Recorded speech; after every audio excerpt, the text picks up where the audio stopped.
Biodynamic agriculture के बारे में आपको शुरू में बता रही थी। इसको हम ऑर्गेनिक एग्रीकल्चर प्लस भी कहते हैं और वर्ल्ड ओवर में इसको स्पिरिचुअल एग्रीकल्चर भी कहा जाता है। यूरोप में, पर्टिकुलरली जर्मनी में, स्विट्जरलैंड, लग्जमबर्ग, फ्रांस, ऐसी कंट्रीज़ में ये काफ़ी पॉपुलर है। इंडिया में अब ये धीरे धीरे आ रहा है। तो इसको स्पिरिचुअल एग्रीकल्चर सिर्फ इसलिए भी कहा जाता है क्योंकि हम जो भी काम करते हैं खेत में और इसमें जो इनपुट डलता है वो भी, ये सब प्लानिटरी पोजीशंस के आधार पे ही होता है। फार्मर ने अच्छी पैसा कमाया तो फिर लौटा जो है या बेटा है, हाँ। विदेश की बात करता है क्योंकि हाथ में पैसा आ गया। फिर वो एजुकेशन, अलग तरह की एजुकेशन के लिए सोचते हैं और फिर खेती से कट जाते हैं। महाराष्ट्र में उल्टा है। एक ना एक बेटा या बेटी अब हमेशा वापस फार्मिंग की ओर आती है। तो यंग पीपल इंटरेस्टेड है वहाँ पर। एक फार्मर ने आत्महत्या करी तो फिर एक ट्रेंड सा बन गया, it became an easy way out. तो काफ़ी बड़े नंबर में वहाँ पे ये सोशल डिस्ट्रेस शुरू हुआ and this became an international kind of news that became very embarrassing for the government कि ये क्या हो रहा है। So we were talking about how Sanatan Sanskriti and मतलब मुझे ना बहुत आज गूज़बम्प वाली टाइम आया है कि हम इतना कुछ जानते हुए गलत राह पे निकल पड़े थे। चलिए अच्छा है कि we are coming back to with this biodynamic agriculture that you talk about. So इसके बारे में और जो हमें लगता है कि इतना पलायन हो रहा था वो भी शायद रुक रहा होगा। बहुत सारे सुसाइड केसेस जो हो रहे थे उनको भी आप मतलब there must have been some good stories with you related to that कि you've been able to stop that. उन सब के बारे में प्लीज थोड़ा बताइए। Yeah, so I'll first talk about these suicide cases of Vidarbha. Yeah. So ये specifically in Maharashtra.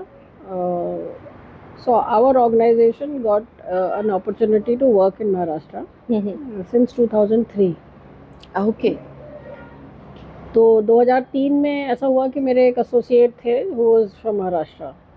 तो और शुरू से ही मुझे ऐसा लगता था कि हमारी जो ये सिस्टम है बायोडायनेमिक एग्रीकल्चर, इसको अगर ढंग से स्वीकारा जाएगा या समझा जाएगा, स्वीकारा तो बात की बात होती है, समझना अगर समझाया जो समझ सकते हैं तो वो महाराष्ट्र के फार्मर समझ सकते हैं।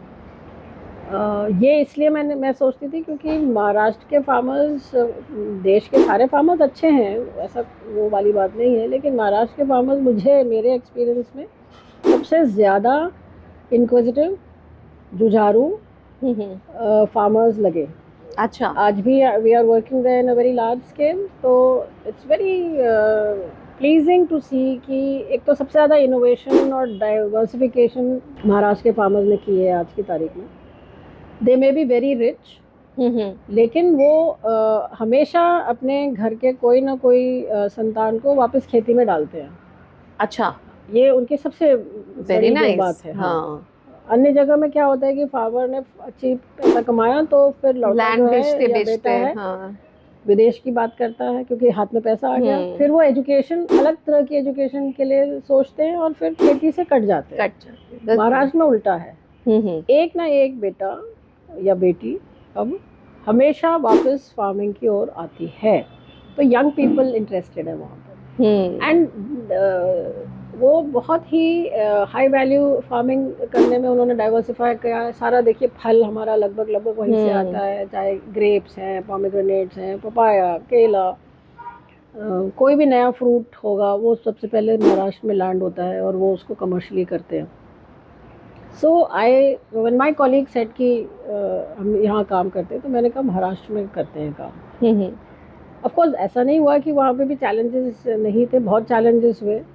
बहुत हमने वहाँ पापड़ बेले हैं, लाइक आई कैन से, बसों में घूम के, गांव में जाके मीटिंग्स, ऐसे भी कई दिन थे कि हम लोग मीटिंग करने पहुँचे, वहाँ पे कोई आया ही नहीं। ओके, क्या करें, वापस जाओ या फिर आओ। तो वो सारे दिन हमने देखे हैं। बट इवेंचुअली वहाँ पे काम अब हम कर रहे हैं बहुत अच्छे स्केल में। वहाँ पे एक यूनिक मौका हमको मिला काम करने में 2003-04 में।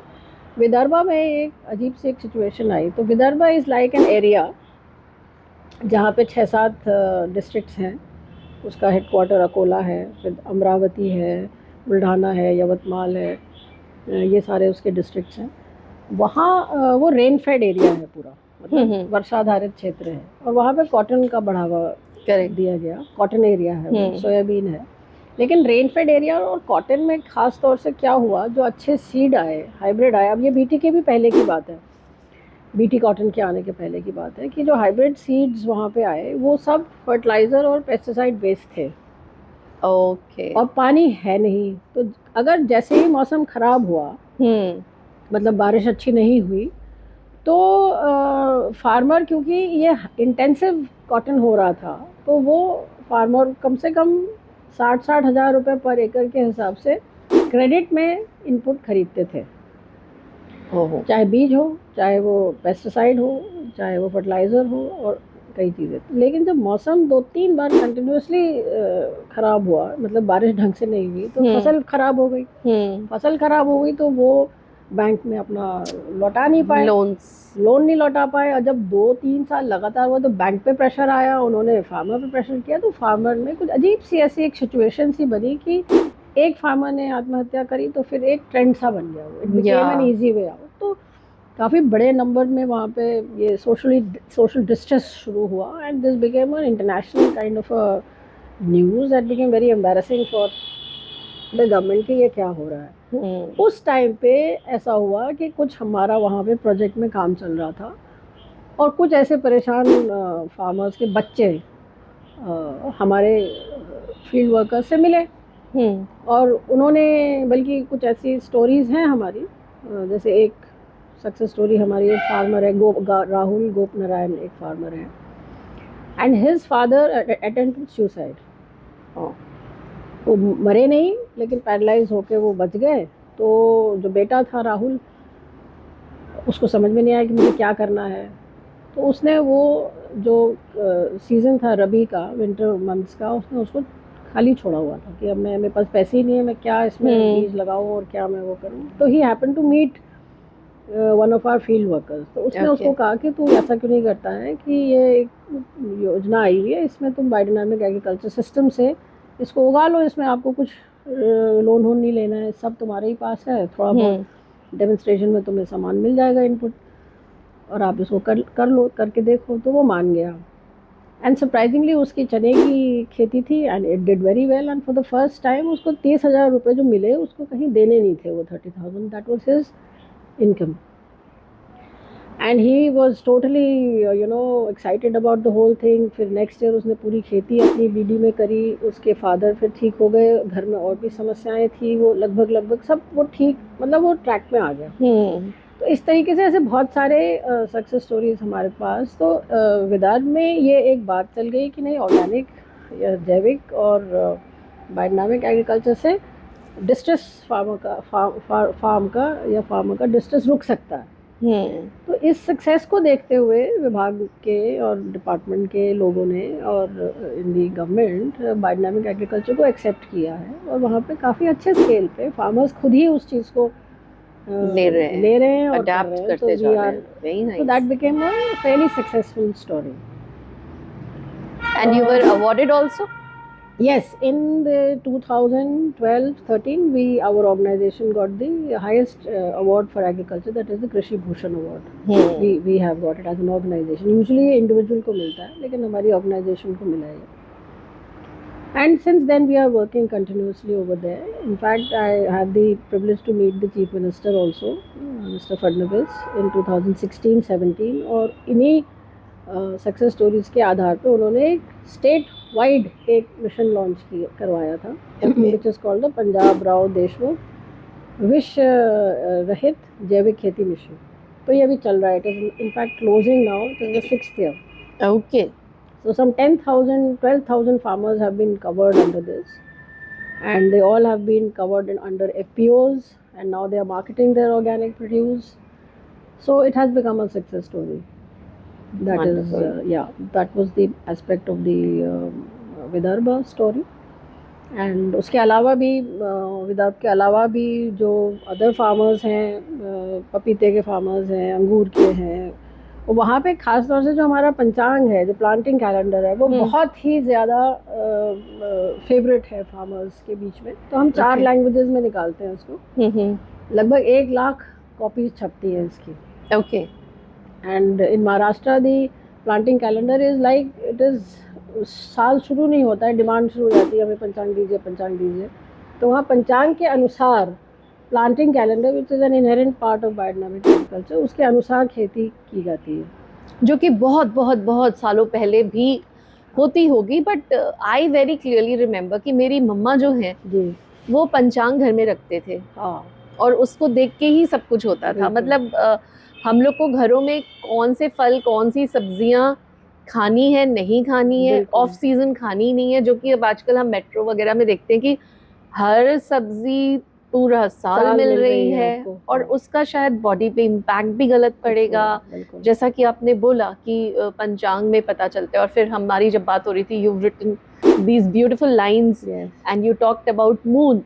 तो very important for us to go back to our roots once again with logic, with reason, जो कि हम शायद अपने पेरेंट्स के टाइम पे कभी क्यों नहीं करते थे, पर हम चाहते हैं कि आज के बच्चों के उन क्यों को भी आंसर मिले। तो कैसे है ये सारा कुछ रिलेटेड, अगर आप इसको थोड़ा सा टच करें। या सो बायोडायनामिक एग्रीकल्चर के बारे में आपको शुरू में बता रही थी, इसको हम ऑर्गेनिक एग्रीकल्चर प्लस भी कहते हैं, और वर्ल्ड ओवर में इसको स्पिरिचुअल एग्रीकल्चर भी कहा जाता है। यूरोप में, पर्टिकुलरली जर्मनी में, स्विट्जरलैंड, लग्जमबर्ग, फ्रांस, ऐसी कंट्रीज़ में ये काफ़ी पॉपुलर है। इंडिया में अब ये धीरे धीरे आ रहा है। तो इसको स्पिरिचुअल एग्रीकल्चर सिर्फ इसलिए भी कहा जाता है क्योंकि हम जो भी काम करते हैं खेत में, और इसमें जो इनपुट डलता है वो भी, ये सब प्लानिटरी पोजीशंस के आधार पे ही होता है।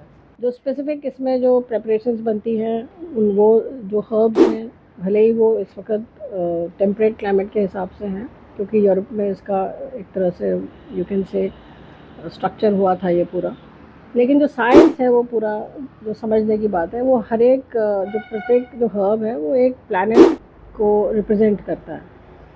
तो बायोडायनामिक एग्रीकल्चर जो पैदा की गई जो प्रोड्यूस है, और उसको ये this is all evidence based, क्योंकि जब हम लैब में इसकी टेस्टिंग भी करने जब हम जाते हैं तो हम देखते हैं कि चाहे वो कोई भी एक्टिव इंग्रेडिएंट हो, चाहे जैसे पालक है तो उसमें कुछ आयरन का कोई स्पेसिफिक कंपोनेंट होना चाहिए तो वो आपको हाई मिलता है, या उसमें जो इनफैक्ट इट्स वेरी इंटरेस्टिंग कि हाउ टू मेजर एनर्जी, उसके कोई बहुत लिमिटेड इस वक्त वो है, अलग अलग आप एकदम से लैब में एनर्जी नहीं टेस्ट कर सकते, लेकिन इन बायोडायनामिक एग्रीकल्चर क्रोमेटोग्राफी करके एक तरीका होता है जिसमें कि ऐसे रेडियंस, एनर्जी की रेडियंस का प्रिंट ले सकते हैं आप।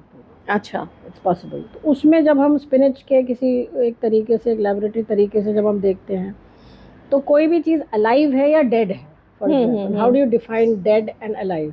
तो जो केमिकल फार्मिंग है वो एक तरह से डेड फार्मिंग है, क्योंकि हम वो स्पेसिफिक मिनरल जो कि डेड है, जैसे urea, it is a dead something ना, नाइट्रोजन डेड है, वो हम खेत में दे रहे हैं, वो नाइट्रोजन पौधे को मिल रही है, वो एकदम से उस वक्त खड़ा तो हो जा रहा है, उसका मेटाबॉलिक वो बढ़ जा रहा है, सेल उसके एक्सपैंड हो रहे वो बन जा रहा है, लेकिन जो उसमें जो एसेंशियल जो लाइफ एनर्जी है वो मिसिंग है।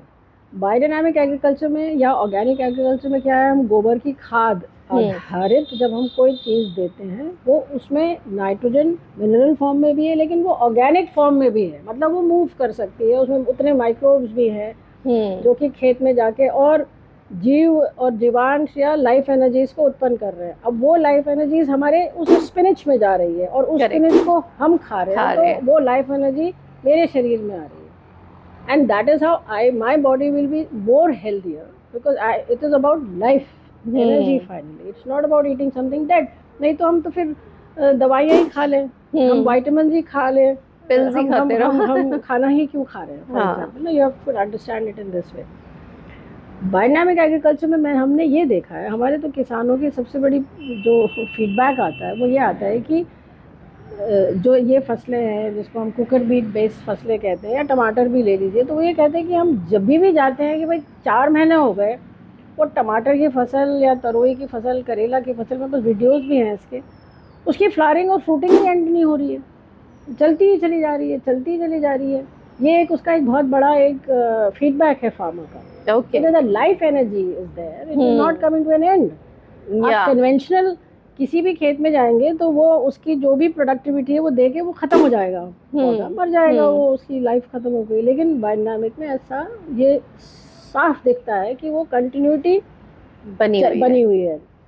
मेरे अपने ही हमारे अपने ही फार्म में मेरे पास स्ट्रॉबेरी है 2 पॉली हाउसेस में, और मैं हमारा 12 मास फ्रूटिंग और फ्लावरिंग होती है।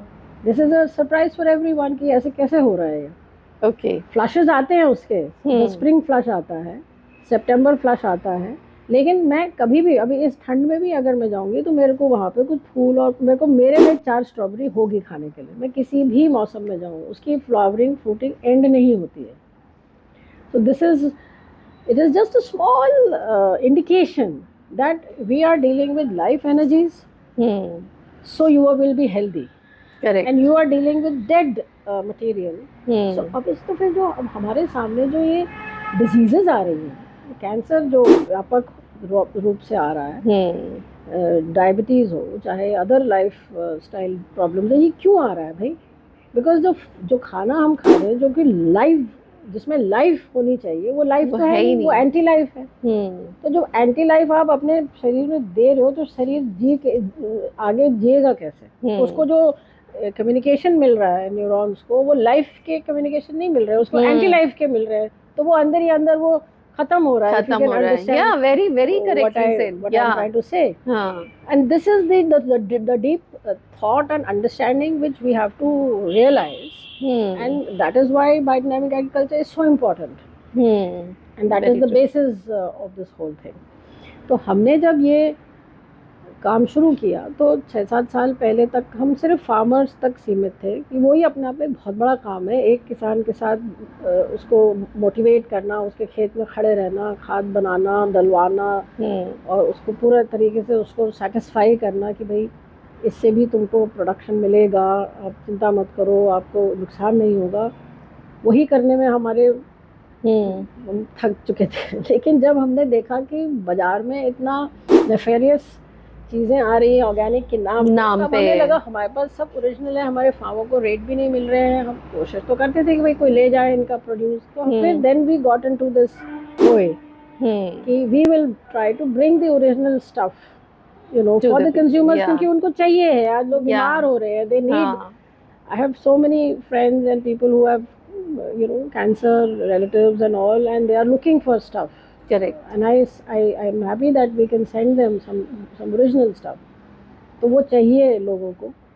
So that was the reason why we came into this sector, which was not very easy, but at least there is an option that people have. Correct. So you started from the farms and you've literally, as I said in the beginning, you've brought it to the plates of the people. Yes. To make a healthier lifestyle choices for everyone. And I think इसमें choice होना ही नहीं चाहिए, हमें बहुत clearly पता होना चाहिए कि हम क्या खा रहे हैं और वो कहाँ से आ रहा है। और अगर वो आंसर होई दे रहा है तो nothing like it. Now what is Hoi and how did you think of the name? Is there any story behind that also? Himalayan Organic. Actually, it was not Himalayan Organic India. This is just by chance. Hoi in Kumaoni means yes. Okay. It means the positive. It means the affirmative. Right. Hoi. So Hoi I have to always common, it's a very common thing for saying हाँ. Hoi. Hoi hoi. और जब ये hoi coin हो चुका था और जब हम इसको ट्रेडमार्क में इसको रजिस्टर भी कर चुके थे, तब मुझे किसी ने पूछा कि होए का एब्रीविएशन क्या है। मेरे लॉयर ने पूछा दिल्ली में कि हम इसका ट्रेडमार्क कर रहे हैं, इसका कोई एब्रीविएशन क्या है? मैंने कहा इसका तो कोई एब्रीविएशन नहीं है। देन आई सेड हाँ, इसका तो एब्रीविएशन अपने आप ही बन रहा है, Himalayan organic India.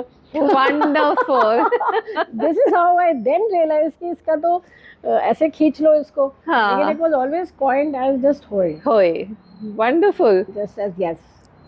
And I think we really need to listen to what she said and think over it and relate to it, because मैं तो बहुत easily relate कर पा रही हूँ इन बातों को और मुझे एकदम समझ में आ रही है कि बहुत ही सही बातें हैं ये जो आज हमने बैठ के की हैं और पता चला है जिनके बारे में। तो please slow down in life, catch your rhythm, find out what you like creatively and और do ये that. जो इस जगह का नाम ठौर इसीलिए रखा गया है, ठौर का मतलब ठहरना, वो यही है कि ठहर जाओ, take a visit to your own life. हमने इसके बारे में तो बात ही नहीं की है। ये तो एक बहुत ही सुंदर जगह है देहरादून में, और मैं चाहती हूँ हर देहरादून वासी को यहाँ जरूर आना चाहिए। वाकई में ठौर, टेक टाइम, रिलैक्स, यहाँ पे आइए। And your kitchen is neat and clean and it is purely organic, which I really loved about your cafe, कि सब कुछ ऑर्गेनिक है। और ऑर्गेनिक है ये हमें पता है because she is working on the field all the time. चलते चलते आप हमारे व्यूवर्स को कुछ स्पेशल, अगर कोई मंत्रा है या कोई बात है जो आप कहना चाहोगे। So thank you, Shweta. It was a real pleasure to talk to you and to be able to share my thoughts with you and your audience. Yes, so organic food is not about any fashion or anything which you should do because somebody else is doing. It's a reality. And here in Hoy is it is the result of the hundreds of farmers जो हमारे साथ जुड़े हैं, and my team people जो कड़ी मेहनत करके हम फार्मर्स को अडॉप्ट करा रहे हैं organic biodynamic agriculture, and we are able to produce high quality food. All this we have done purely because consumers को अच्छा भोजन मिले, जो because we work in this field, we see कि अदरवाइज कन्वेंशनल फार्मिंग में हम कितने ज़्यादा एक्सपोज्ड हैं केमिकल्स से, जो कि हमारे शरीर में आना नहीं चाहिए बट अनफॉर्चुनेटली आ रहा है। So I invite you all to taste Hoy food. You can of course come to Thor. This is an organic cafe, and we'd like to share all of this with everyone. That is the motto of this entire initiative. Thank you again, Shweta ji. Thank you so much. Thank you. So अगर आपके बाप दादाओं ने जो कहते होते ना, parents ने या ग्रैंड पेरेंट्स ने आपके लिए फार्म हाउसेस छोड़े हुए हैं या गांव में ज़मीन छोड़ी हुई है, तो कभी सोचा है कि आप उससे क्या क्या कर सकते हैं? आज तो समझ में आया होगा after my talk with Vinita Negi and इतनी guidance, and I am very sure कि जो वो ट्रेनिंग कराती है ना नैनीताल में, अगर आप वाकई में सीरियस है तो you can join that course. Dates बहुत जल्दी वो रिलीज़ करेंगी मई जून के लिए। अगर आप सीरियस हैं और इंटरेस्टेड हैं to go organic, to really mean it when you say कि हम लोकल ही खाएंगे, तो this I am leaving you with the food for thought. जय हिंद।